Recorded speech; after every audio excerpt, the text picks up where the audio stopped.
President Trump says the US is going to run Venezuela until there's what he called a proper and judicious transition. But it's unclear how that will happen.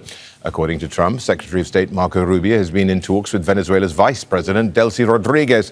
The Supreme Court has named her interim leader in Maduro's absence. Rodriguez has appeared on state television demanding Maduro's release and calling him the only president. Trump also said that he has not spoken to opposition leader Maria Corina Machado, whom he says lacks support in Venezuela. Machado was, of course, recently awarded the Nobel Peace Prize.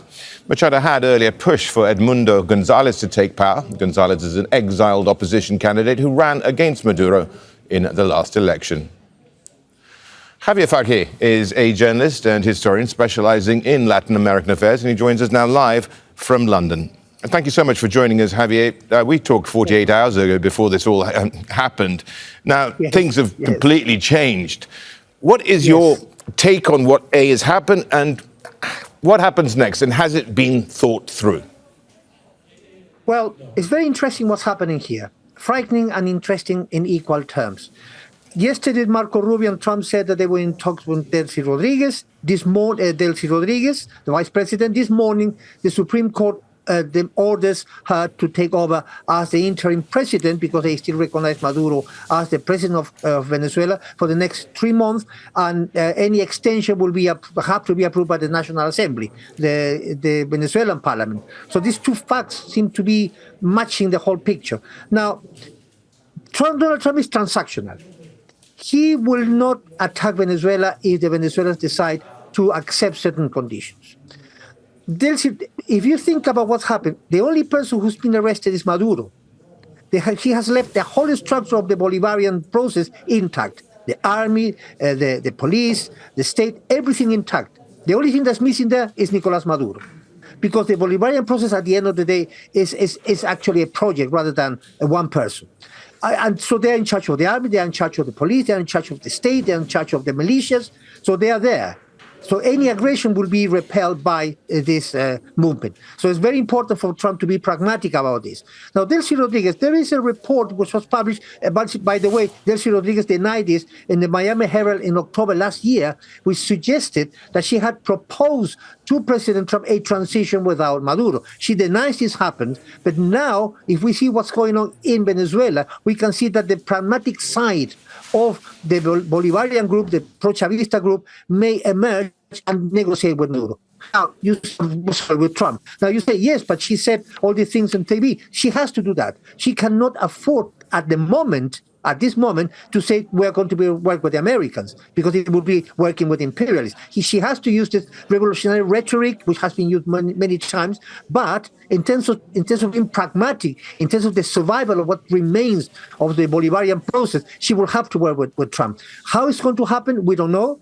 I tend to believe that when Marco Rubio and Trump said they spoke to Delcy Rodriguez, I believe that that's the case. They wouldn't have said it otherwise.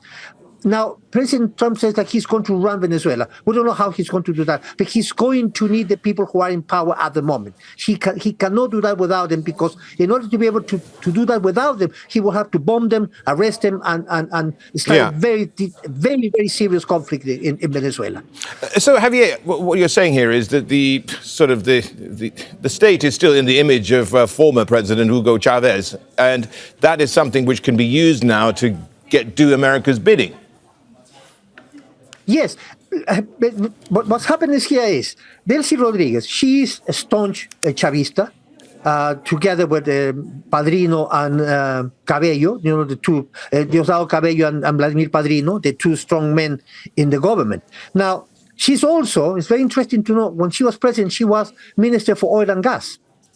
So she had total control of the gas and oil production in Venezuela. She was in charge of that. She's the one who knows how oil and gas operate in Venezuela, which means that she has the knowledge to do that. She can play with that game and say, look, Mr. President, we can do this with you, but you have to be very pragmatic. Now, we have to understand something, and don't forget that 2 days ago, President Maduro promised to deal with Donald Trump about narco traffic and oil. He promised to make concessions. He promised to have a deal with him. Why not the new president would do the same thing? because it was already promised anyway. Delcy Rodriguez has always been in favor of doing negotiations because she was on the side of Maduro when he proposed that he would have these deals with the United States. So at the end of the day, the structure of the Bolivarian process, whatever you want to call it, is in place. It hasn't changed. It hasn't moved. It's there. They control everything in Venezuela. Yeah, and Javier, I think it's quite instructive as well that Donald Trump has not talked once about holding free and fair elections. Yes. I mean, it's astonishing how Maria Corina Machado, who praised Donald Trump, who called Donald Trump the day she got the Nobel Peace Prize and praised him for the interest in Venezuela and his support in Venezuela. He's turned his back on her completely. Why? Because she doesn't control anything in Venezuela. She doesn't have any power in Venezuela. It happened when the so-called government of Juan Guaido, some years ago, you may remember, when the National Assembly named him as interim president, but he didn't have any control in Venezuela, and they decided to chuck him away. It's the same case. She doesn't control anything, only the opposition.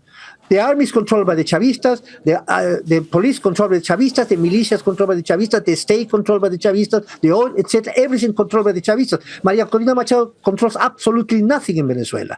So why would she, in terms of pragmatic, in terms of his transactional mentality, why would he deal with somebody who doesn't have any power in Venezuela? Because she doesn't have any power in terms of in pragmatic ways. So that's what, at least they are quite, I hear that the Venezuelan opposition, they are quite shocked by what happened. They don't really know how to react to that. They think that she's been scorned, she's been kicked out because she doesn't play any roles. So we don't actually know exactly how this is going to happen in the future. She wanted Edmundo Gonzalez, who lost the election last year, lost between inverted commas, lost the election last year, to take power. He totally ignored that.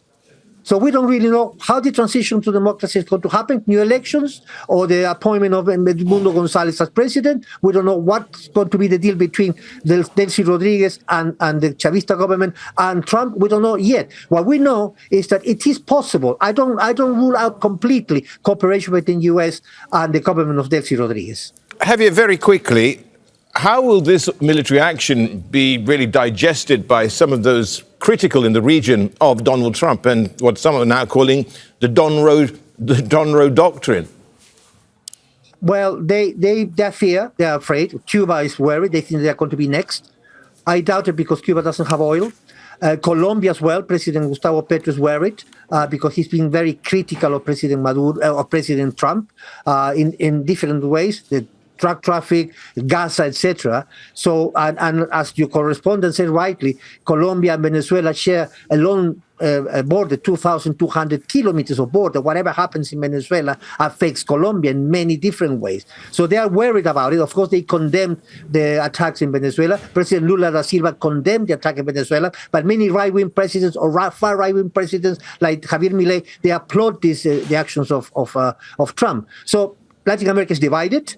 Of course, Mexico rejected as well the attacks. They criticized the attacks. So some of the powerful countries in Latin America, especially Mexico and Brazil, are against what happened there. And that could be crucial in terms of how the continent will react to the whole thing. But the continent of Latin America is not unified. It's very divided. And we don't know whether the Organization of American States will come up with some kind of statement which will satisfy everybody in the region. Javier, thank you so much. Javier Farje is a journalist and historian specializing in Latin American affairs. My pleasure. Don't miss out, get the full picture. Subscribe to Al Jazeera for reliable news and expert insights. Like, share, stay ahead.